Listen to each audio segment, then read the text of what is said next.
Hello friends, இன்றைக்கி ஒரு சிம்பிளான பிரேக்ஃபாஸ்ட் பார்ப்போமா? தோசை மாவு இல்லையா, வெறும் அரிசி மாவு மட்டும் இருக்கா? இந்த பிரேக்ஃபாஸ்ட் ட்ரை பண்ணி பாருங்கள்.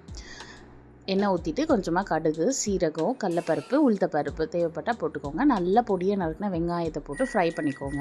இது வந்து டிரான்ஸ்பரண்ட், அதாவது கண்ணாடி பதம் வந்தாவே போதும். இதுக்கிட்ட நான் இன்றைக்கி முருங்கைக்கீரை ஆட் பண்ணியிருக்கேன். முருங்கைக்கீரை போட்டால் ரொம்பவே சூப்பராக இருக்கும். பசங்க கூட முருங்கைக்கீரை சாப்பிட மாட்டாங்க இல்லையா, அதனால் நம்ம இந்த மாதிரி ரொட்டி மாதிரி செஞ்சு கொடுத்தா நல்லாவே விரும்பி சாப்பிடுவாங்க. முருங்கைக்கீரை இல்லைன்னா நார்மலாக ஒரு கீரை கூட, எந்த கீரை இருந்தாலுமே நீங்கள் போட்டுக்கலாம். இல்லைனா வெறும் வெங்காயம் மட்டுமே போட்டு கூட நல்லா இந்த ரெசிபி செஞ்சு கொடுக்கலாம்.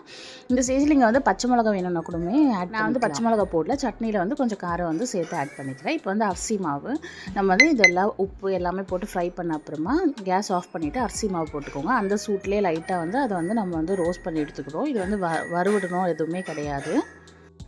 அப்புறம் கொஞ்சம் கொஞ்சமாக தண்ணி ஊற்றி லைட்டாக மிக்ஸ் பண்ணிகிட்டே இருங்க. சூடாக இருக்கும்போது உங்களால் கை வைக்க முடியாது, அதனால் லைட்டாக தண்ணி ஊற்றி கரண்டிலே கொஞ்சமாக மிக்ஸ் பண்ணிகிட்டே இருங்க. அதுக்கப்புறம் கொஞ்சம் சில்லுன்னு ஆனோடனே கை வச்சு கொஞ்சம் சப்பாத்தி மாவு பதத்துக்கு நல்லா பிசைஞ்சு விட்டுக்கோங்க.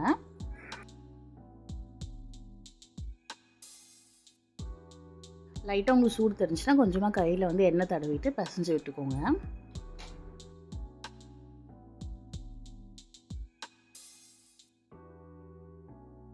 இது ஊறணும் அப்படிலாம் ஒன்றும் கிடையாது. நம்ம பிசைஞ்ச உடனே இது தட்டி ரொட்டி செய்ய ஆரம்பிச்சிடலாம்.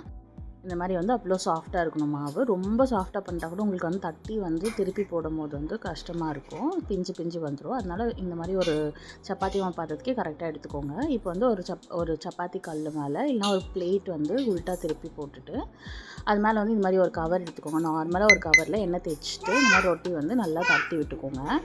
ஸோ கையில் ஒட்டுற மாதிரி இருந்துச்சுன்னா கொஞ்சமாக எண்ணெய் தொட்டுட்டு இந்த மாதிரி தட்டி ஓரளவு க்ளீனாக தட்டி எடுத்துக்கோங்க. இப்போ தோசைக்கல்லில் கொஞ்சமாக எண்ணெய் விட்டுட்டு இந்த ரொட்டியை போட்டுட்டிங்கன்னா நம்ம எண்ணெய் விட தேவையில்லை. அவ்வளோதான் கொஞ்சமாக ஒரு நிமிஷம் ஒரு சைடு வேகிறதுக்குள்ளே திருப்பி போட்டு எடுத்திங்கன்னா மொறுன்னு சூப்பராக கிறிஸ்பியாக டேஸ்ட்டாக இருக்கும்.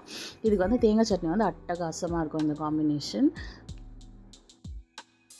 நீங்களும் இந்த டிஷ்ஷை ட்ரை பண்ணி பார்த்துட்டு எப்படி வந்துச்சுன்னு கமெண்ட்டில் சொல்லுங்கள். மேலும் இதே மாதிரி ஹெல்த்தியான டிஷ்ஷஸ்லாம் உங்களுக்கு தெரிஞ்சுக்கணும். நம்மளோட சேனலை சப்ஸ்கிரைப் பண்ணி வச்சுக்கோங்க. உங்களுக்கு பிடிச்சிருந்தா உங்களோட ஃப்ரெண்ட்ஸ் அண்ட் ஃபேமிலிக்கும் ஷேர் பண்ணுங்கள். இது கண்டிப்பாக நீங்கள் ஸ்கூலுக்கு ஒரு ஸ்நாக்ஸாகவும் ட்ரை பண்ணி பார்க்கலாம். ஈவினிங்கில் ஒரு ஸ்நாக்ஸாக பசங்களுக்கு கூட செஞ்சு கொடுக்கலாம், இல்லை ஒரு பிரேக்ஃபாஸ்ட்டாக செஞ்சு சாப்பிட்லாம். எல்லாத்துக்குமே சூப்பராக இருக்கும். அவ்வளோதான், மொறுன்னு சூப்பரான முருங்கைக்கீரை ரொட்டி ரெடி ஆகிடுச்சு. ஸோ ட்ரை பண்ணி பார்த்துட்டு எப்படி வந்துச்சுன்னு சொல்லுங்கள். தேங்க்ஸ் ஃபார் வாட்சிங். அடுத்த வ்ளாகில் பார்க்கலாம்.